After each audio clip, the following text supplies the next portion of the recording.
to the CEO Hour with your hosts, Executive Coach Bruce Peters and Business Reporter Diana Pilates. Oh, I couldn't have this because I don't have headphones. I can't hear the music. There's music playing? Hi, everyone. I am Bruce Peters. And I'm Diana Pilates. And welcome to the CEO Hour live from Nazareth College in Rochester, actually Pittsford, New York, but close to Rochester. Yes. We're in the greater Rochester area. There We're all go. here. There wouldn't be a Pittsford if there wasn't Put a Rochester. The emphasis on the greater. We're so glad you're with us. We are high performers learning together, and we're here on Wceohq Business Radio. And today on the CEO Hour, planning your exit strategy. Of course, you got into business. Now, how do you get out of it? And our guest is Chuck Richards. He's been with us before, but he is the CEO and co-founder of Core Value Software. Chuck has worked with owners of more than 50 companies to build value and deliver their strategic objectives, and has helped hundreds of CEOs of private companies as an advisor. Chuck has started 4 businesses, turned around 2, and hit the Inc. 500. Chuck has done some incredible research on succession and its effect on local businesses. We're going to talk with Chuck via Skype and then open up the discussion to our studio audience. There are some startling statistics about the status of the baby boomer business in this day and age. What has your research found? Hi. I think it's good morning, or maybe it's good afternoon. It's good afternoon now, I think. It is. We just went over the noon line. We're over the yard line. Excellent. Well, first and foremost, thank you for having me. It's a pleasure as always talking to everybody in your world. And yeah, the statistics are actually quite startling, as you say. There's 6.5 million private businesses in this country that have payrolls, of which 75% plus are owned by the baby boomers. And over the next decade or so, that 75% needs to transfer to new owners. The success rate of that transfer is about 10% if you cut down to all the numbers. If you look at those that go to market, that actually take those businesses to market to be sold, 75% were not sold. And those are only the ones that go to market. So in essence, we have a 90% failure rate of transferring private companies in this country. And the really disturbing thing is, think of what each of those companies needs. It's the intellectual capital, it's the jobs, it's their communities. So over the next decade, the greatest risk to our economy is the transfer of private businesses to new owners. And that's in essence what we're talking about. Okay, so what can we do to prevent this from happening, or is it just the nature of business? Well, what we know is what we can't do is there are no macro fixes. Meaning there's no policy fixes at the government level that are going to fix this for us. So there's no financial, there's no fiscal, there's no tax policies that will work. So the only way to fix it is for those who are involved with private companies, meaning the CEOs and owners, to fix it. But it starts with a very simple premise, is that we need to understand, and I think we all do, that the fundamental responsibility of the CEO is to build value. If we start at that point, that we understand that business success is value creation, then we'll fix this problem. What I thought maybe, Chuck, if you wouldn't mind, just because many of the people that are here in the audience and our listeners, they don't know. Tell us a little bit about your background and kind of how did you come to this work and to the realization? Okay, I will give you the 2-minute tour. The backstory is where Core Value came from. I grew up in a wonderful little town. As a kid, it was the wealthiest town in Vermont. By the time I went to college, it was one of the poorest towns in Vermont. So over the course of a decade, a little town of 10,000 people lost 5,000 jobs. So when I went to college, I wanted to know why. Studied economics, found no answers, ended up at MIT. On the engineering side, process engineering, and crossing over to Harvard to the business school. Great plans to be an academic, but I was married and my wife reminded me we had 4 kids and we needed to feed them. And so that was the end of that. That's why I went out and built companies to feed my kids. At least 3 times a week, right? So demanding. But on the academic side, what we were doing was looking and thinking about the business as an engine. How do you make the engine run better? How do you use engineering, process engineering thinking to do that? Which served me well in the sense that we built great companies. But what happened about a decade ago is I wanted to circle back and think about this problem of this small town. And it turns out what happened in the small town was really simple. The owners of these businesses were all the same generation. And when it came time to transfer them to new owners, that's where the failure happened. So the failure of this little town was in the transfer of the intellectual capital, basically the business to new owners who could do something with it. So that's where I started. And when I understood the size and the scope of the problem, I said, wow, this is a huge problem for this country. It's not just little towns, it's our entire country. So that's what drove me to build core value. As you heard earlier, yes, I worked with 50-plus companies. I was the chairman of them. We were literally 95% successful in making those businesses valuable because we had processes and systems. But it really wasn't rocket science. It was being able to do the right things at the right time and understanding how to do it. So core value is taking all that research, all that understanding, and baking it into something that enables business owners and their advisors to do in minutes what used to take us months, which is understand the value of the business from the operational side. And why that matters so much is that if you understand value from the operational side, you'll be able to not only know what it is, you know why the business is worth what it's worth, but you also know what you can do to make it worth more. So all of a sudden you'll have clarity of what's happening in the business on the value equation side, and you can take action. Okay, so what are the secrets? Where do you start with someone? The secret is for business owners, it's really quite simple. When business owners understand that success is defined by the enterprise value, just like you put in a public company. Public companies' success is defined by stock price increasing. That's exactly the same for a private company. So if indeed success is defined as building value, and it is, and most owners would nod their head and say, that's right, then what we have the obligation of doing is then giving them the tools and the ability to track and understand that value. Because then they make good decisions. And what core value is all about is giving them transparency into value in an actionable way. So, Chuck, I don't want to get too far ahead of ourselves here, but one of the things that happens is, so the first thing you do when you go to the Core Value website, Core Value website says, well, we're not an appraisal company. We don't give you a real value, da-da-da-da-da. But then now you're saying that, by the way, we're going to tell you how to grow that real value. So how does that all work? What's the foundation? Where's the logistics? Where's the algorithms for all of this? Okay, so let's step back to MIT and the business as an engine. If we think of business as an engine, the output of that engine is revenue and profit. We can rely on those numbers thanks to GAAP, thanks to a whole financial industry. Okay, but those are backwards looking. What we want to know is, how reliable is that engine? Its ability to generate future revenue and profit. So the core value algorithm, in essence, works with the financial results. We're able to tell you how strong the engine is. We have 18 value drivers. We can quantify those and come up with a single number called the core value rating. If it's from 0 to 100. If it's a low number, it means it's not a very reliable engine. Its ability to generate future revenue and profit is at risk. If it's a high number, it's a very reliable. So you put those two understandings and numbers together, a backward-looking view of financial performance, a forward-looking view of operations, you will get basically three things. You're going to understand what the transferable enterprise value is in a very reliable number. You're going to understand what it could be if it's a better run engine. And you're going to understand what you can do to fix it. Because now you say, these are the 4 gears that need working. So here's what we know. We know from all of the numbers that we collect that the average business has a 26% value gap. Meaning what it is worth today and what it could be worth if it had better systems and processes is the gap. So stay there for a minute, Chuck. 26% value gap. Yeah, it's a 26% value gap.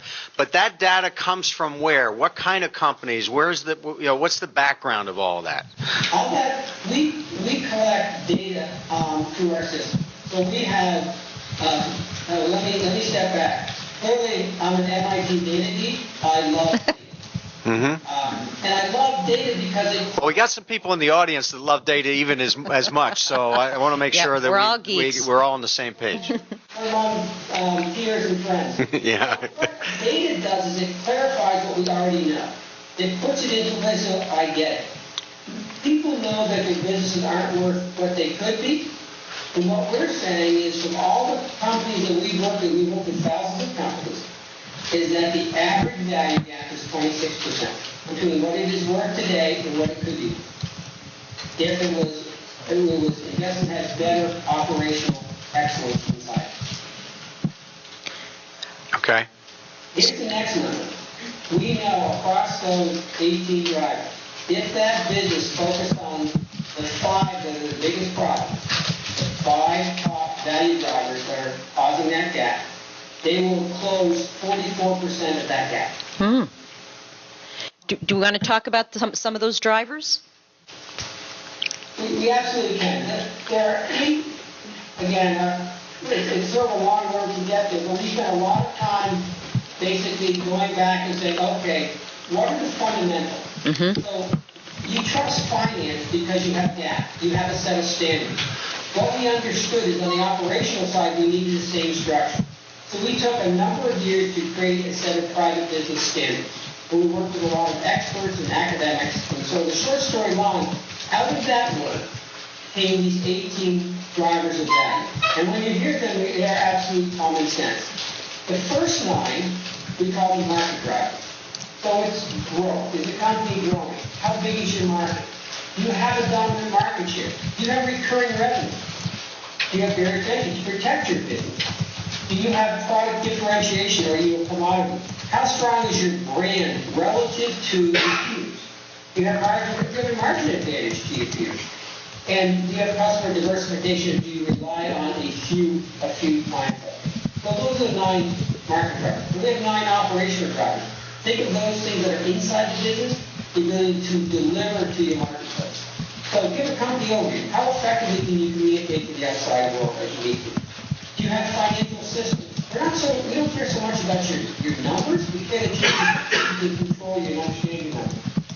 Sales and marketing. Again, that's about process and system. It's great to have hotshot salespeople. It's more important to have a process and a system underneath that.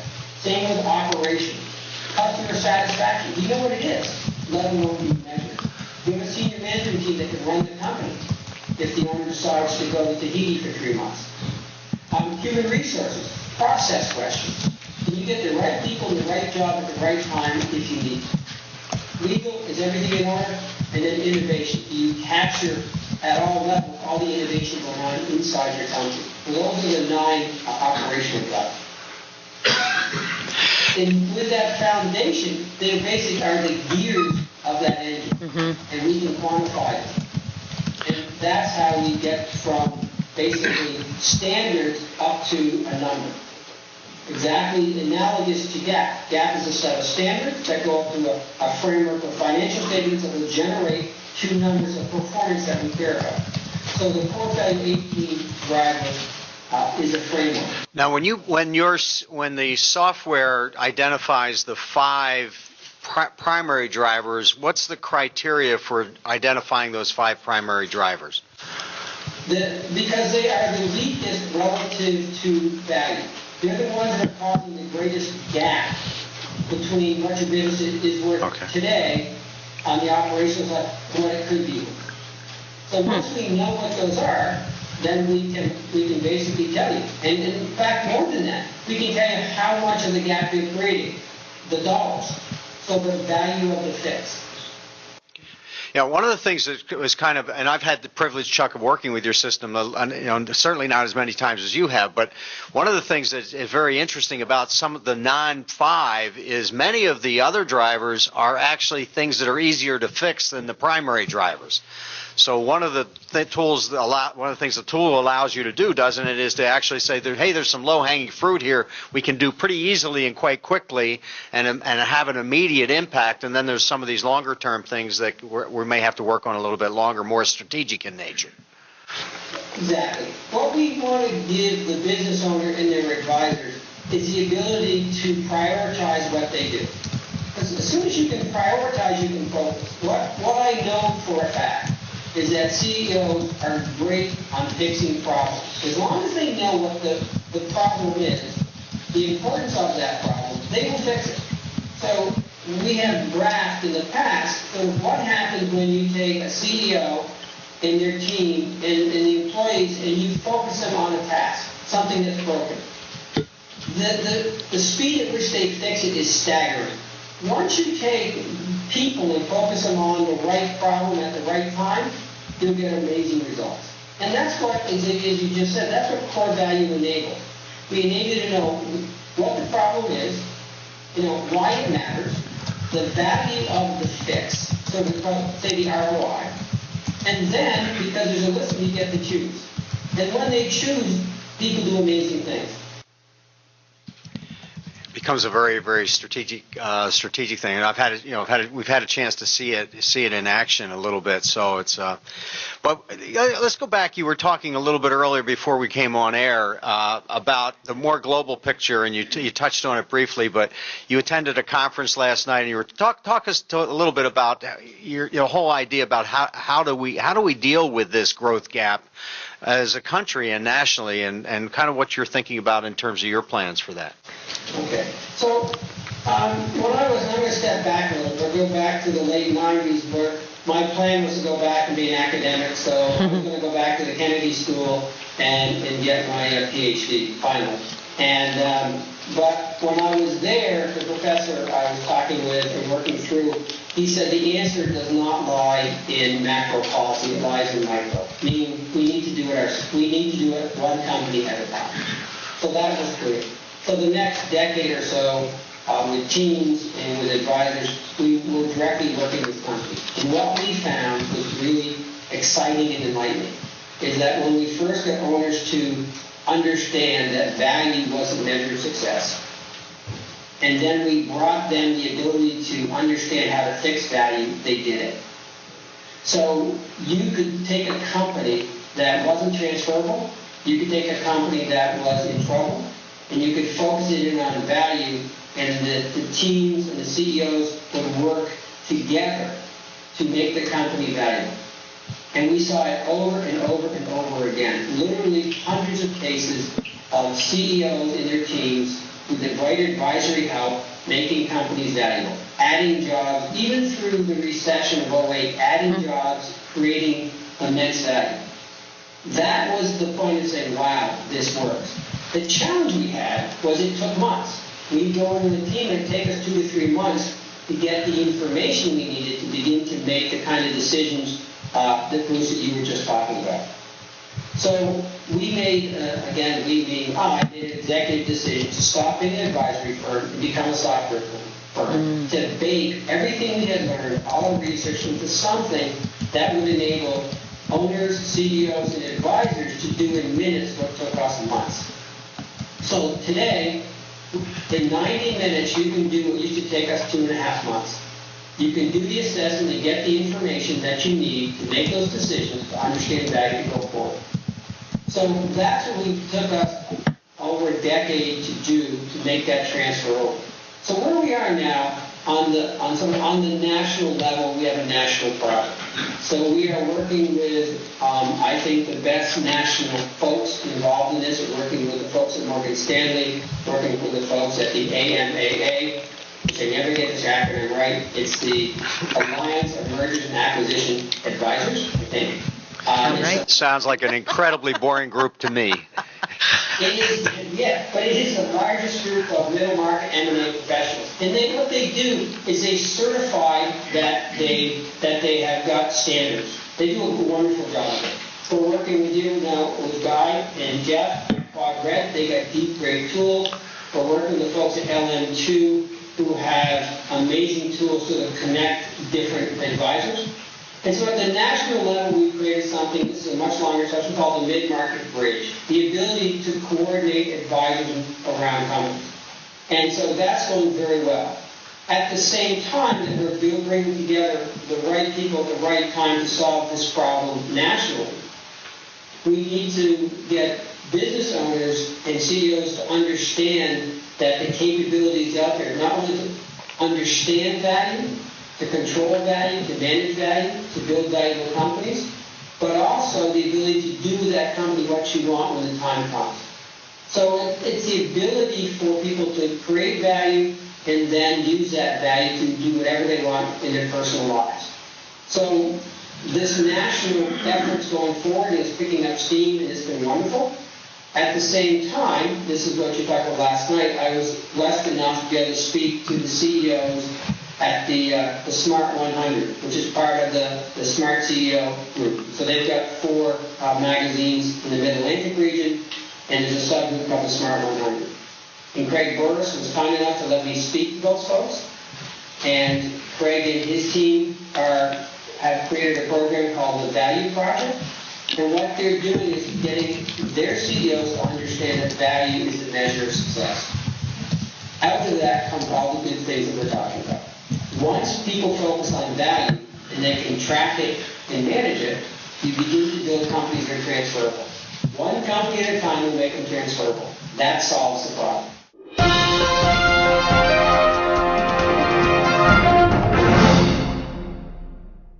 A small business takes a lot to operate, a lot of knowledge, a lot of time, and most importantly, a lot of heart.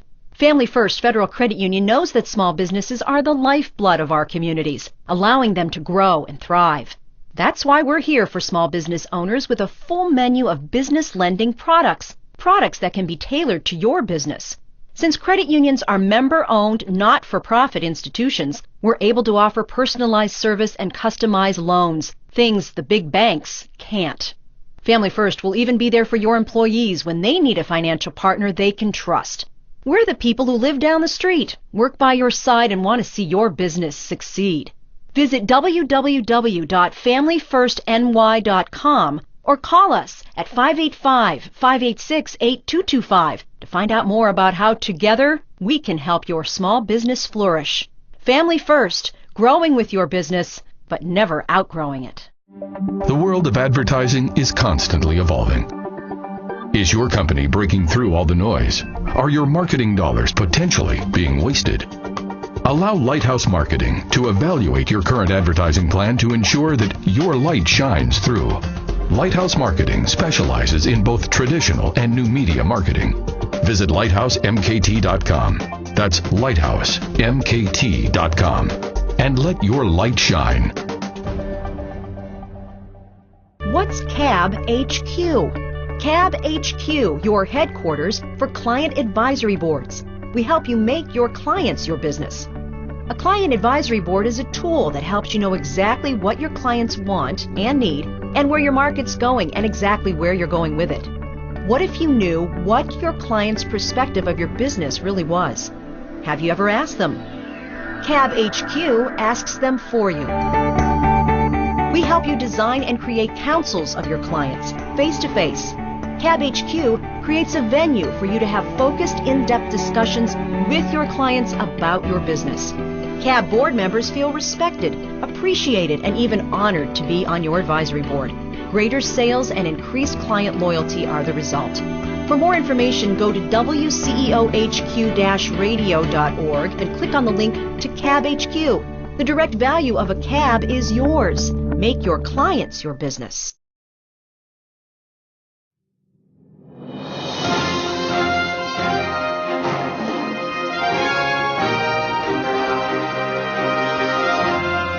Welcome to the CEO Hour with your hosts, Executive Coach Bruce Peters and Business Reporter Diana Politis. Chuck, one of the things that, and you really highlighted, one of the things we've been doing on the radio show, and part of our mission and vision for focusing on this is the impact of all of this on our community. And as you mentioned earlier, an awful lot of these companies are owned by people who are boomers or boomer age people.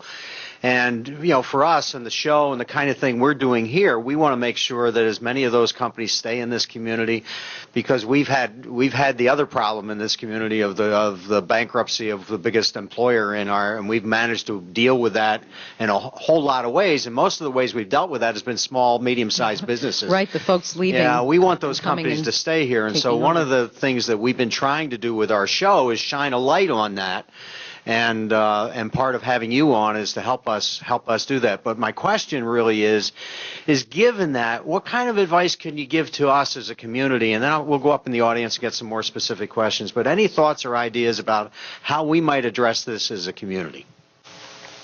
I think you address just how you're doing it. You're doing the exact right thing. You're having a conversation with the economic engines of your community. Okay, let's stick with the engine analogy. The engines of your community are driven by the CEOs, their teams, and their advisors. When you give them the right measure of success, you get good outcomes. Because what happens is, as the CEO or the owner, let's go back to that, and they say the owners of these companies. When the owners have good options, okay, and the companies have value, they can then say, geez, I want to sell it, absolutely. I'd like to transfer it to the next generation. I'd like to do an ESOP and sell it to my employees. They have all kinds of good options. And what I have found over and over and over again is 99% of the owners of middle market companies care about their communities. They care about their employees. They care about the jobs they create. They're proud of what they've done. They don't want to lose that. They want to be able to transfer that. So there's a great desire to do what is good for people's communities. And if you enable them the tools and the ability to do that, I know they do that. Then there's a second thing that we've learned. And this is, to me, the coolest thing of all. Is that if indeed you transfer a middle market private company well, you get growth. And what happens is you transfer it from an owner who's ready to move on to something else to a new owner who's excited. They tend to have new energy, they have new ideas, they have new technologies, they have all kinds of new stuff. So you're taking an existing asset and you're layering around it, on it, and in it, new concepts and ideas and energy. And out of that comes job creation, comes growth, comes wonderful things. So imagine a curve where a company is growing and getting more valuable, and then it tends to flatten out. It's in the flattening out that you tend to sell companies, which is absolutely normal and right. The new owners then get a hold of it, and it stays flat for a little while, and then it tends to take off again. So think of it as a little plateau, where people sort of are getting their feet on the ground in the transfer. We saw that and see that over and over and over again. When you transfer companies well, you get growth and job creation. Yeah, but stay there for a second, Chuck. What do you mean by transferring well? What's well mean to you in that context? Well means it's just transparency.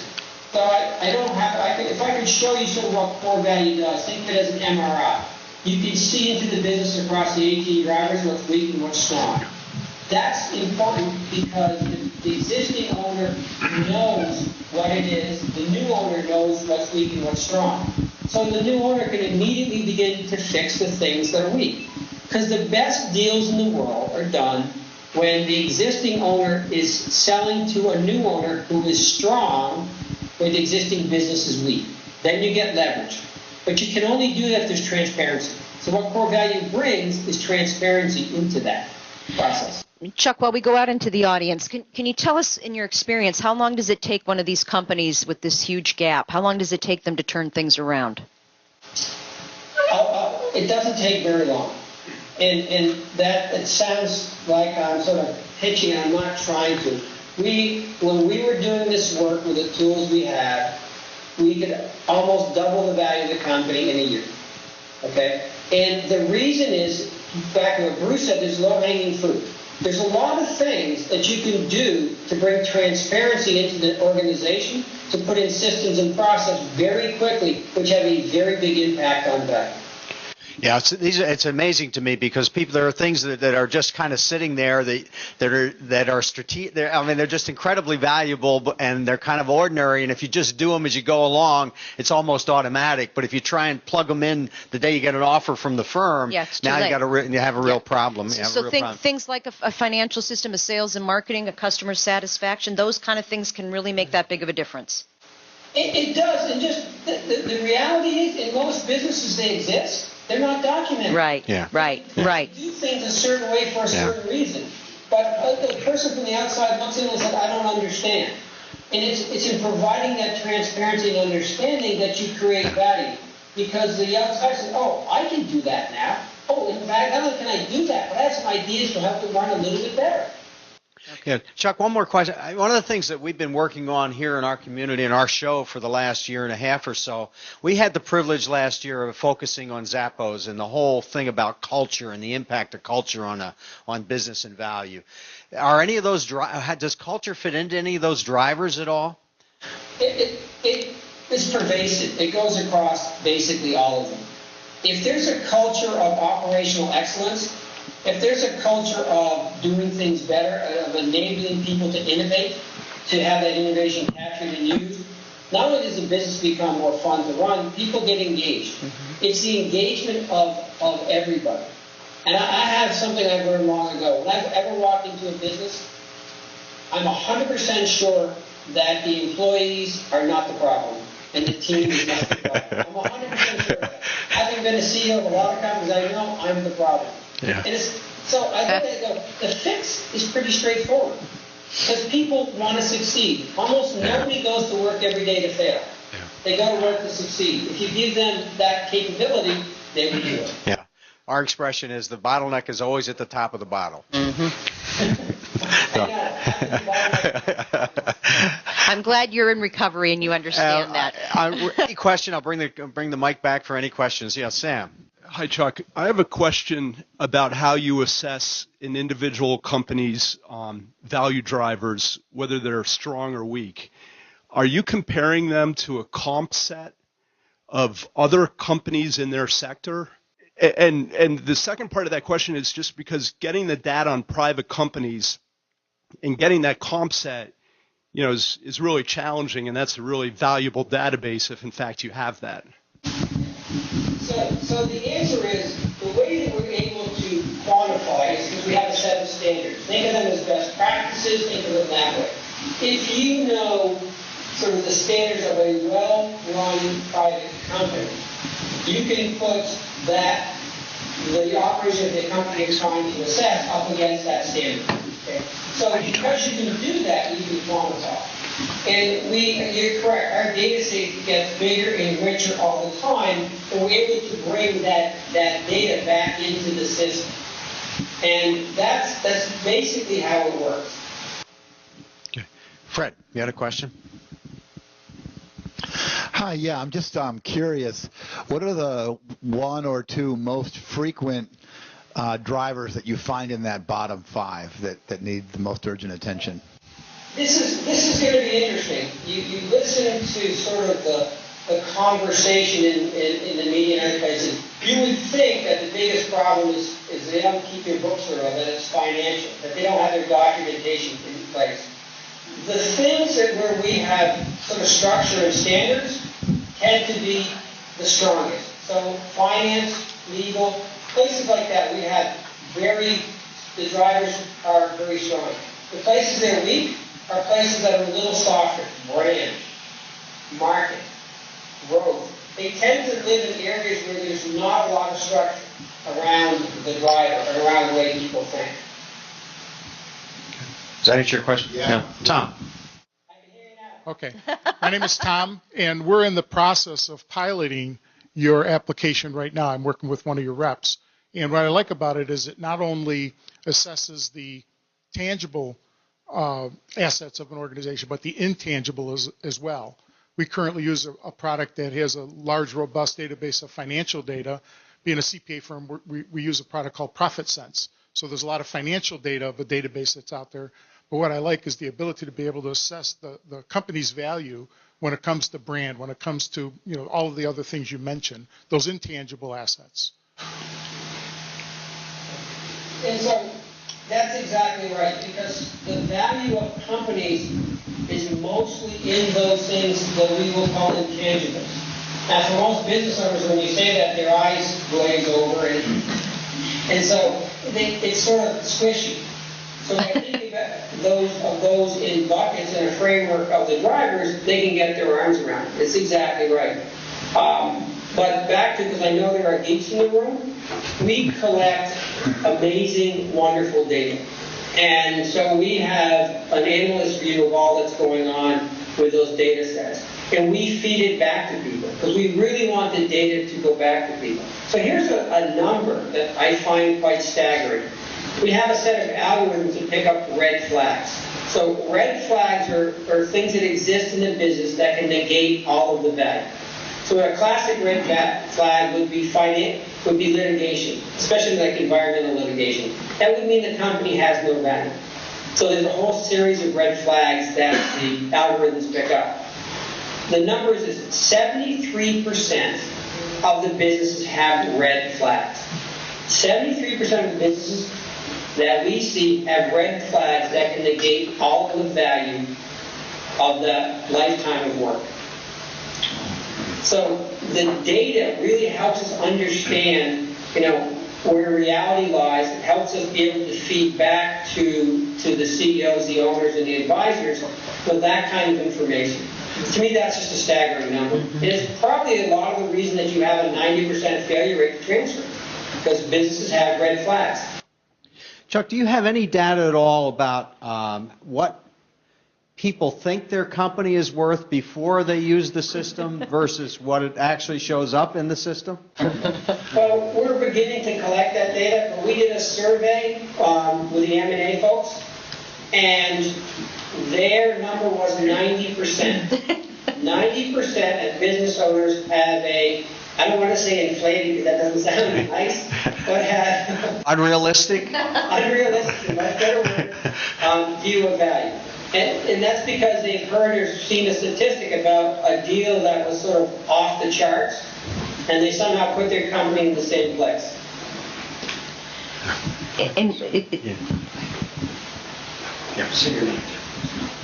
Hi, Chuck. Carl Lutz. Is what you're describing, the value piece, trying to quantify what we often refer to as blue sky? Yeah. Okay. That's a good way of putting it. Think of it as goodwill. When you sell a business at the end of the accountants come in at the end, they say your assets are worth X. Okay, you sold the business for Y. The gap between the two is goodwill. So we're really we're quantifying blue sky goodwill, if you will. That's fine. Gotcha. Follow up, actually more of a statement. So one of your, in the beginning you talked about, I think, 6 million boomers that are going to be transitioning or need to transition out of their businesses. And if those economic engines don't continue, the impact that that'll have on our society. But I would imagine the impact is double, because my guess is these business owners haven't created many assets outside of their business, and they're completely dependent upon the value of that business. Is that fair to say? Exactly. That's absolutely fair to say. There's sort of a ripple effect. Because the businesses don't have the value, we've done this work with Morgan Stanley and talked with them a lot about this, is people have built financial plans based on the belief that business has a certain amount of value. If indeed that's not true, and as we know 90% of the time it's not true, then that financial plan doesn't hang together. Those illiquid assets really aren't assets. And so the retirement plan is not. And it's a huge problem. Chuck, you also want to talk, what was the impact of 2008 on the value of businesses in this range, in this price range, or in this small, medium-sized market? It basically, a lot of the transactions in this market are based on the availability of capital. There's people who are going to buy a business, they're going to put in their own capital, and they're going to go to the bank or other capital sources. So when the capital sources dry up, deals dry up. So the deals that are done have to be all cash, which will be a much lower price, or the owner has to take back a lot of paper and act as the bank. So what happens is when the bank window closes, the market really goes way, way down. And so the impact of the banks not lending is huge on this market. So how do those market forces impact your system, your process, your algorithms for the valuations of companies? What we do is we basically are able to look at it over the long term. So there are absolutely up and downs, and we talk about those, but over the long term, good businesses have steady value. They still sell, but what you'll see is what we call normalized trading ranges. The ranges, the shape of the curve changes. The ends don't change, Okay? But the shape of the curve, more deals will be done at the lower end of the range than at the higher end of the range. We do account for that. Okay. Which brings us kind of the situation today. We hear people running around saying, oh, it's a good time to think about selling right now, that there is money in the market. Is there any truth to that, or does your system take that into account? And I want to get over to Rick. Yeah, we do take it into account, and we do see that, and that's true. We talk to a lot of M&A folks. You know what the M&A folks want, though? This is going to sound a little silly. They want more, better companies to sell. Yeah. The whole discussion in January at the annual AMAA conference was around the dearth, the fact that there were very, very few good middle market companies for sale. We had, at this conference, I think there were 36 private equity firms. There were all these people. The exact conversation was, we have more cash than we know what to do with. We have more buyers than we know what to do with. What we don't have are good companies to buy. Thank you, Chuck. Rick. Hey, Chuck. My name's Rick. Let's say I'm a business owner and I have a company that I'm not interested in selling it, but I want to strengthen the organization. So can I use core value for that purpose? Absolutely. We talk about the boomer problem and the transfer problem because it really shines a light on a more fundamental issue that you're bringing up, is a desire to build valuable, great businesses. So what we find, and this is a generational thing maybe, but the folks who are sort of south of 50, who are beginning, they're in their 30s and 40s and 20s, whatever, building businesses, they build it with an eye towards value creation because they say, I may have 3, 4, 5 different careers in my life. Okay? So they're always thinking about it as an asset because that's just who they are. So it's an absolute right fit for that. In fact, those are my favorite companies I've been to build. If you're north of 50 into the boomer time, most of those folks, I would say, have one career. They've had one career, one business. And it's been a great run. They've made a lot of money kind of thing. But they haven't needed to or thought much about the fact that it's really a critical asset. And now they're beginning to think about it. But you're right, that the fundamental issue is this. If you're building a business, I don't care how old you are or what stage you're at, you need to use value as a measure of success. And if you do that, I can almost guarantee you'll build a great business. Okay, so follow-up question. So let's say I'm using core value to strengthen the business. I get my 5 metrics, work on that this year. Next year I put in the metrics again. I get a new set of 5 attributes that need to be strengthened. Work on that. What's the derivative effect? Am I going to start chasing my tail in a couple of years, or do I get to a point where there's no more to be gained? Or it's the greatest company ever. Here's really interestingly what happens is that growth of value, you really go bottleneck to bottleneck, and you also get the doubling up effect. As long as you're trying to build value, there will always be a bottleneck in that value, and there will always be a gap of what you have, what it could be. But one of the derivative effects, as you say, which is really wonderful, is that when you begin to build a better business, your core value rating absolutely goes up. At the same time, you're going to have more revenue, you're going to have more profit, so you get a doubling up effect of the value. So the reason that we could double the value of businesses in a year is because of this doubling up effect. There are always opportunities to build more value. Now, we found that a lot of companies, when they get up and running, go, wow, we have a process within our industry. We want to do acquisitions now. So they do acquisitions. They go, here's a new product. Once you have systems and systems and process in place, you've got good teams running, you have almost unlimited opportunities to do interesting things. Chuck, it's a little counterintuitive. Has anybody used the software to go in when they're looking to buy a company and go in and use it as a tool for looking inside the company? Absolutely. It's absolutely used for that. Because what people want to do good deals. I mean, no one is going to a deal to fail. And if they can bring transparency into it, they can understand if it's a good fit for them. Because good deals are all about fit. You want to talk about how you're trying to increase your value with core value engaged? What made you decide to take that next step? Sure. What we found is in order for people to get a good understanding of what this is all about, we needed to create, in essence, a free product. Something that someone go, let me just try it. Let me understand how this process works. Let me understand the 18 drivers. Let me begin to understand what this value gap thing is. So Engage takes 10 to 15 minutes, and at the end of it, you'll have the reports around, are you weak to strong in your engine? You know, how big is your gap? And what are the 5 drivers creating most of that gap? So it's a way for people to go, oh, I get it. And so that's what Engage is. And then you can do the assessment where you can dig deeper and really refine the numbers. And that's all the reports that Bruce was talking about earlier. But we wanted to give people a chance to try it. And what's been the feedback so far? People love it. People love the chance to try something and begin to understand something new. And once they go through the 18 drivers, it's really, we find that people got to brand. It's about at the point where they're doing branding, oh man, this makes great sense. I really understand.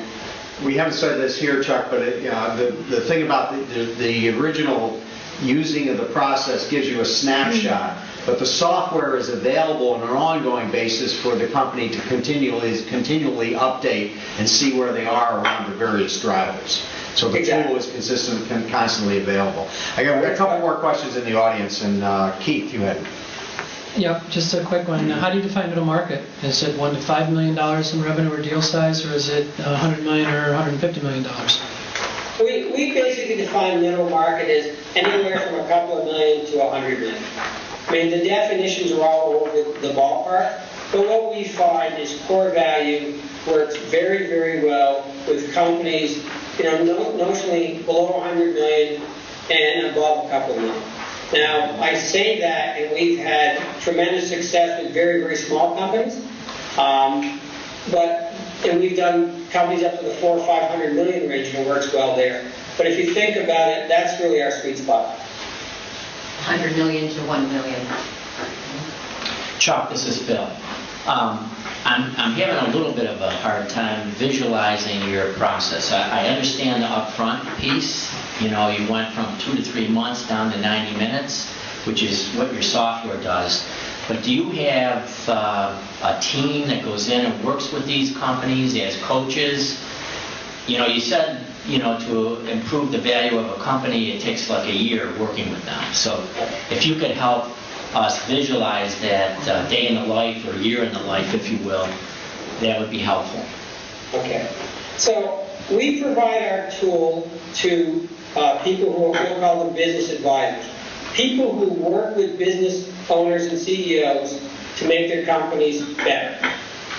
And so our tool is provided to the advisor. The advisor uses it with one of their clients. It really was built to be an advisory-driven tool, because what we've learned over many years is that a CEO with a trusted outside advisor will do great things. So our tool is meant to be used with the advisor working with a client. Did that answer your question? Other questions? I'm afraid you've got another.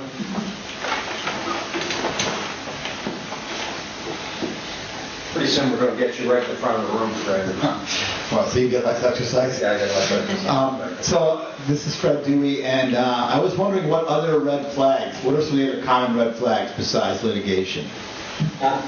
Actually, litigation is not common at all. The most common is what we call the do-it-all business owner, which means that the business really lives in the business owner's head. And I used to lovingly call them the octopus. They have their hands in everything. And that's the most common red flag, is the do-it-all business owner. And I think of the red flags, I think that's about a little over 50% of the time. That's the one that comes in. Diana, how are we doing for time? We have about 10 minutes. Okay. Right? Yeah, that clock's wrong. It's still less than 45. I was just going to say that the octopus is a very nice word for what people really call that kind of a boss. So, Chuck, what haven't we talked about that you really think you'd like to make sure that we hear up here in Rochester and Garden? I think what we could talk a little bit is the fact that in the very beginning you were asking me, what's the sort of difference between evaluation and core value? And you just touched on it, and I think it's a very important point, which is what we want to provide to the CEOs, owners, and advisor is the ability to use value, and we'll call it transferable enterprise value, in a dynamic way. The ability to use it as the scoreboard. At the end of the day, if you give folks the right scoreboard, you'll get the right outcome. So this is the analogy I've used with many people. Imagine going to a football game where there's no scoreboard. There's a bunch of big guys running around the field running into each other. You'd have really no idea what's going on, number one. It would be a pretty uninteresting game. Okay? And at the end, they flash you the score. That's kind of what happens in business. You have all this action going on in activity, and at the end, someone says, okay, either I want to sell my business, I want to raise capital, and then they get this value number. What we provide is the value number throughout the game. We provide the scoreboard throughout the game. And that's very, very important, because now we've enabled business owners, CEOs, and advisors to do amazingly good work. Because now they know what the scoreboard is, they know if they're winning or losing as often as they'd like. Most people do it on a monthly basis or quarterly basis. They want to know, how am I doing? And so it's scoreboard access, this dynamic piece, that is fundamentally important to what we do. That's why going from months to minutes is so important. Because if it took you months to do this, you wouldn't do it often as you should. If it can be done in minutes and it's dynamic, all of a sudden you have a scoreboard that is useful and actionable. So that's the important part. It goes back to your comment in the beginning about community. How do you make sure that the community is well served by these businesses? If indeed we provide them the correct scoreboard, the ability to know if they're winning or losing, the ability to make good decisions that work over the long term, people make good decisions. And that's important. Mm-hmm. Yeah, Diane. No, I was just going to say that you have to know where you are and where you need to go. And that's part of the game as well, not just the score, but getting there and making the strategy to get down the field. Right. So one of the people that use our product a lot, he calls it a GPS for business. Mm-hmm. He said, I know where I am. I know where the business is. I know where we're going, and I can plot a route from where I am to where I'm going. And they said, just as important, I know where I am on that route. And I have the flexibility to change it if I choose. And I thought that was a pretty good analogy. You still going to try for your PhD, or is that's that over? Well, I may be one of the very few people in this world who have failed to get their PhD twice at Cambridge. Once at MIT and once at Harvard. So pretty soon, I think there may be a chance. You better go and look at your core value. That could be very painful. Chuck, are there some common, conventional wisdom or myths or common mistakes that are kind of out there in the world that you see or observe that would help us kind of navigate these things? Sure. So the first most common one is people equate value with profit. They think they're the same thing. And that's fundamentally true in private companies. In public companies. Mm-hmm. If a public company has profits and profitability, it will be valuable, and that connection between profit and value is pretty direct.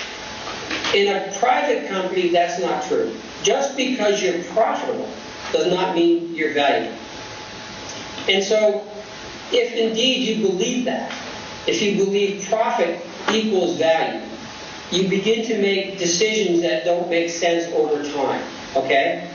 Which is, oh good, I'm not going to invest in that new machine because I want to keep my profit up. Now, that may be true over the next 6, 12, 18 months, but in 36 months, it's not true. Your business is always less valuable. I'm not going to invest in that new sales and marketing thing because I won't be as profitable. So if profit, meaning what happened yesterday, last week, last month, last year, becomes your measure of success, you begin to make decisions that, yes, in the short run they make sense, but in the long run they don't make sense. Because what you're doing is you're eating your value. You're destroying value instead of building value. So that's the biggest thing we see. If we can get people to change how they measure success, then they'll make good decisions. And the reason it is, it's just rational. What's the ROI on buying that machine?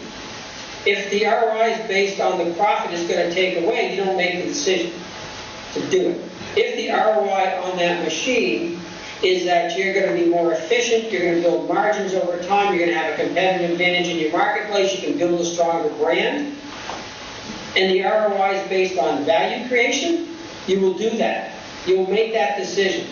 So the ability to make a rational decision depends on the information you have. So bad information leads to bad decisions. So that's what we see.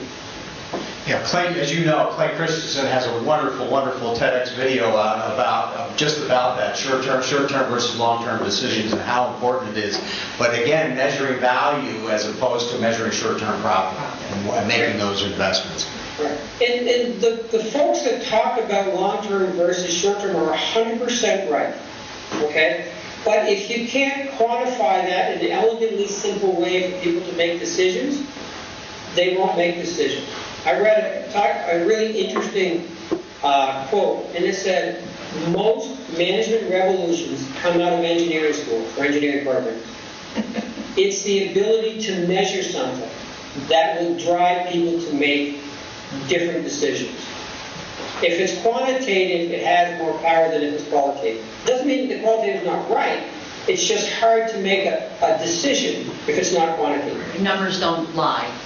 You got something right there. Chuck, thank you so much for being with us. Are there any other questions from our audience? Yeah, last chance. Thank you. No? Oh, we got one more from Fred. Fred's got many questions about many things. We have a gentleman on our team. He's famous for one last question. Literally, I'm about to walk out of the room and he goes, I have one more question. If you did have one more question, what would it be, Fred? One more question. I was surprised to hear you say that in a public company, it's different and profit does equal value. I mean, can't public companies make those same kind of, value-killing mistakes that private companies can make? Yeah, they absolutely can. They do all day long because they have the pressure of quarterly results. That is very true. At the same time, there's a whole industry of analysts who are looking at those decisions relative to, long-term value creation. So you're absolutely spot on that. I mean, one of the big complaints about our public companies is because they're forced to make quarterly numbers, they sometimes make bad decisions. But you know what? It's still the best system in the world, the balance between being able to vote with your checkbook and buy stock, and analysts, and bankers, and CEOs, and boards of directors. So it's a great system. So, Diana, you can take us home here in a second, and I just want everybody to know that we will be sending out a PowerPoint. If you want it, we'll send you a PowerPoint that has a lot of the information about core value on it. And Chuck, thank you very, very much for Chuck Richards, thank you so much. What are we doing next week, Diana? We are actually going to be back next time at our regular time from 11 a.m. to 1 p.m. Eastern. Our guest on the CEO Hour will be Peter McLaughlin, who's an author of Becoming the Customer, and Dr. Sylvia LaFair, who's president of Creative Energy Options. And our first Fridays Live in October is going to be here with Butler Till and Rob Brown, because they are an Wceohq and they are working. We're going to be covering it. It's going to be a panel discussion of the folks from Butler Till talking about the transition of them being an Wceohq or an employee-owned company, from management, ownership, all the way through the new team, new ownership, as well as some of the employees of the organization. So that'll be our show. They're sharing a lot of great information. And stay tuned, because it looks like we're going to do a couple more specials at WXXI as well here in the fall. So we're really excited about it. So once again, thank you, Chuck, very much. Core Value Software. And congratulations on Engage. And work on that PhD. Just put one more thing on your plate. You're listening to the CEO Hour on Wceohq Business Radio, where high performers learn together. Thank you, everybody. Thanks, everybody. Thanks to a great audience.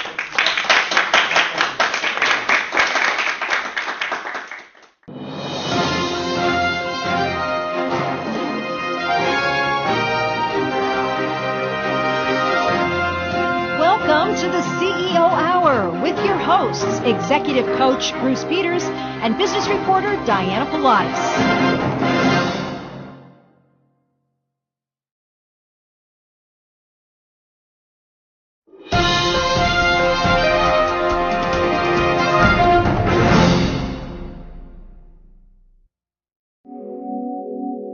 If you are a business owner or top executive, this message is for you. Do you ever feel isolated with no place to turn for advice or feedback? Who holds you accountable to your commitments in your company? Where do you find the right resources to help your company grow? If you've had these questions, then Renaissance Executive Forums of Upstate New York might be the answer for you. Executive Forums is dedicated to helping top executives accelerate positive change in their businesses and in their lives.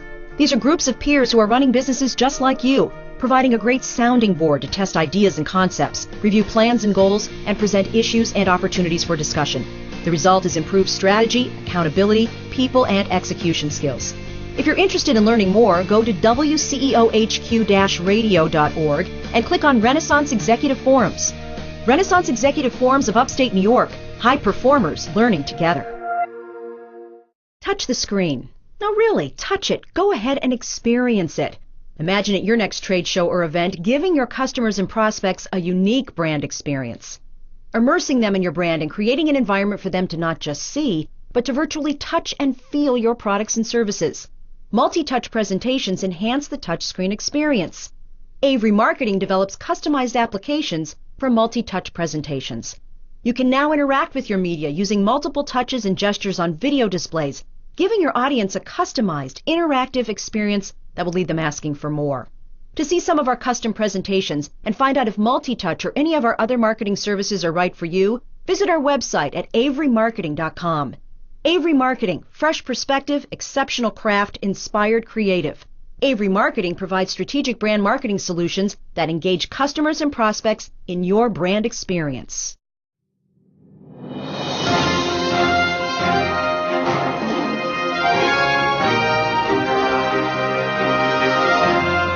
Welcome to the CEO Hour with your hosts, executive coach Bruce Peters and business reporter Diana Pilates.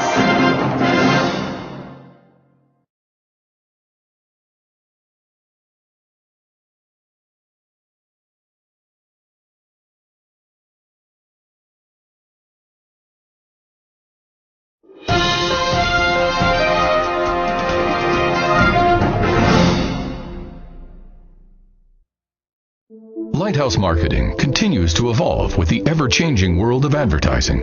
In addition to traditional and new media services, Lighthouse Marketing offers their clients strategic sales consulting. When advertising works, it drives traffic to your sales force. If your sales team is not functioning consistently or at peak performance, your marketing efforts and investment are being compromised. If your company could use a critical review, visit lighthousemkt.com and allow Lighthouse Marketing to let your light shine. A small business takes a lot to operate, a lot of knowledge, a lot of time, and most importantly, a lot of heart. Family First Federal Credit Union knows that small businesses are the lifeblood of our communities, allowing them to grow and thrive. That's why we're here for small business owners with a full menu of business lending products that can be tailored to your business. Since credit unions are member-owned, not-for-profit institutions, we're able to offer personalized service and customized loans, things the big banks can't. Family First will even be there for your employees when they need a financial partner they can trust. We're the people who live down the street, work by your side, and want to see your business succeed. Visit www.familyfirstny.com or call us at 585-586-8225 to find out more about how together we can help your small business flourish. Family First, growing with your business, but never outgrowing it. Touch the screen. Amazing. No, really, touch it. Go ahead and experience it. Imagine at your next trade show or event giving your customers and prospects a unique brand experience. Immersing them in your brand and creating an environment for them to not just see, but to virtually touch and feel your products and services. Multi-touch presentations enhance the touchscreen experience. Avery Marketing develops customized applications for multi-touch presentations. You can now interact with your media using multiple touches and gestures on video displays, giving your audience a customized, interactive experience that will leave them asking for more. To see some of our custom presentations and find out if multi-touch or any of our other marketing services are right for you, visit our website at averymarketing.com. Avery Marketing, fresh perspective, exceptional craft, inspired creative. Avery Marketing provides strategic brand marketing solutions that engage customers and prospects in your brand experience.